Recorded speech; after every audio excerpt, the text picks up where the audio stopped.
haka, Malam Android yana muku fatan alheri. A yau Malam Android yana ɗauke da hanyar da za ka iya yin amfani da mouse a cikin wayarka ta Android, wato kai controlling wayarka da mouse. Ku biyo mu don ku ga yadda abin yake kasancewa. Da kake da bukata, kana bukatar wayarka ta Android, kana da bukatar Bluetooth receiver, kana bukatar OTG, sannan kana bukatar wireless mouse. Abin da za ka yi shine za ka ɗauki receiver ɗinka da OTG ɗinka sai ka haɗa su.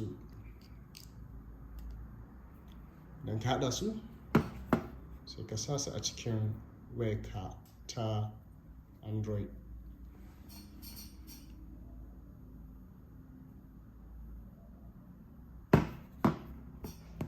Kamar da kuke gani, gashi nan yanzu mouse ya fara aiki a cikin wayar Android.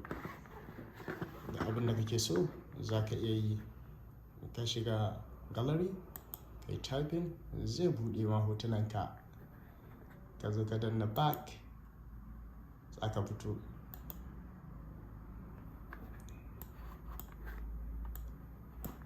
Ta abin da kake bukata a cikin wayarka za ka iya yi. Idan kai right click, shi ma yana baka dama ka samu options ɗin abubuwan da za ka iya yi.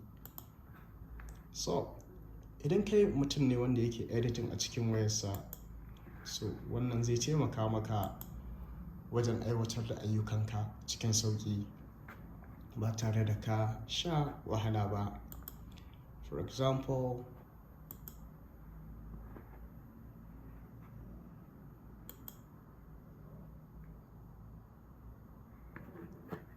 in kana son precision sai kai amfani da mouse.